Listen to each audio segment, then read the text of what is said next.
형평성 있게 그렇게 얘기가 되는데 이태원 이게 어디서든지 걸릴 수 있고 누구나 걸릴 수 있는 게 코로나잖아요. 네. 근데 이태원 사람들만 그걸 퍼뜨리고 우리가 무슨 나쁜 짓 하고 맨날 그 유흥업이라는 그거 하나 때문에 물 마시고 노는 건 괜찮고 술 마시고 노는 건 안 된다는 식으로 무슨 도덕적으로 잣대를 들이대니까. 그리고 여기 업소들이 대부분 8시, 9시 문 여는 곳이 많아요. 네, 알고 있습니다. 근데 9시까지 하라고 그러면 그게 영업 정지죠. 그렇죠. 지금부터 우리가 영업을 한다고 해도 여기 사람들이 안 찾아오는 그때 시간인데 네. 그런 걸 좀 맞췄어야 되는데 의원님 여기는 전에 홍석천 사장이라고 홍석천 가게예요. 예, 있었는데 폐업한 지 이제 또 수개월째 되었습니다. 여러 곳 폐업하셨다면서요? 네. 홍사님도 그렇지만 뭐 자라나는 젊은 색상의 친구들도 예. 전부 다 젊은- 뒷섬이 앉아 있습니다. 많이 계신데 그 니네들이 거기서 그동안 잘 먹고 잘 살았으니까 뭐 이제 좀 쉬어라 이런 식으로 사람들이 시선이라는 게 이게 얼마나 우리가 짜증나겠어요. 여기도 통건물이죠. 9시까지라 그래서 장사를 일단은 해본 적도 있어요. 그런데 만약에 1,000만 원을 적자 볼 거를 장사를 하면 1,500만 원을 적자를 보는 상황이 나옵니다. 인건비까지 포함이 되니까. 그러니까 모든 가게들이 다 경제 문을 닫을 수밖에 없어요. 아 지금 경제 집합 전부 다 이태원을 들어오고 있습니다. 예. 해외의 경우 우리나라 상황은 다르겠지만 영업 제한을 받은 자영업자들에게 그에 맞는 보상과 대책을 마련했다고 이야기를 들었습니다.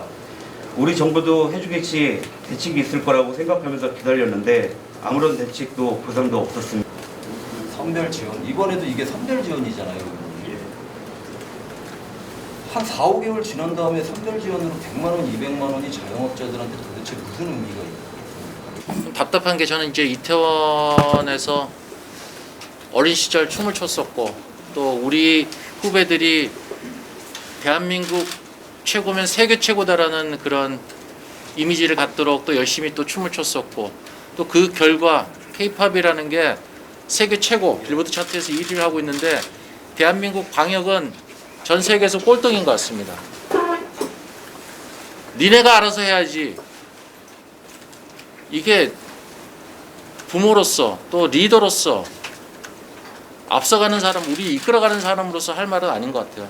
우리는 믿고 그냥 이태원이기 때문에 더 조심했어요.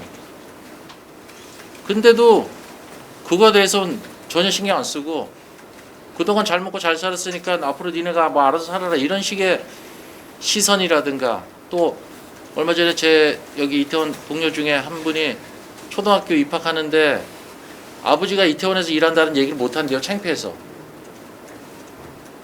병자로 느껴져서 죄인으로 느껴져서 그런 거에 대한 좀 이미지도 좀 앞장서서 바꿔주시고 아무튼 속이 답답하고 지금 여기 빈 가게만 봐도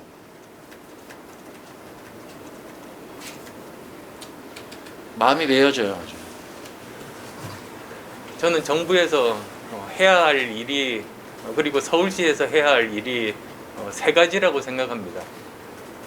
첫 번째는 사회적 거리두기 방법을 바꾸는 겁니다. 재편하는 겁니다. 지금의 사회적 거리두기가 9시 이전에는 감염 안 되다가 9시 이후에 갑자기 감염이 되는 게 아니지 않습니까? 그리고 카페는 배달만 되고 또 바로 옆에 있는 카페는 음식점까지 겸업할 그런 허가를 받은 그 카페는 또 열어서 사람들이 많고 도대체 일관성이 없습니다. 그래서 저는 예전부터 이 사회적 거리두기 방법을 과학적으로 접근해야 한다. 밀집, 밀접, 밀폐의 기준을 가지고 이것을 하는 것이 맞다고 그렇게 말씀드렸습니다. 밀집이라고 하면 이런 가게에 어느 정도 사람이 들어와도 되는지 아니면 또 이 정원의 30%만 받으라든지 그런 게 밀집 아닙니까? 그 다음에 또 밀접이라는 것은 가게에 30% 손님만 온다고 해도 한쪽에 구석에 모두 다 붙어 앉아 있으면 그건 안 되니까 사람과 사람 간의 거리라든지 테이블 간의 거리를 어느 정도 띄우면 된다. 그런 걸로 접근을 해야 되고, 또 실내는 환기가 중요하지 않습니까? 그래서 환기 기준, 밀폐에 대한 그런 개념을 만들어서 이런 세 가지 조건만 갖추면 가게를 뭐 12시까지 열어도 된다든지 얼마든지 저는 과학적으로 접근 가능하다고 생각합니다.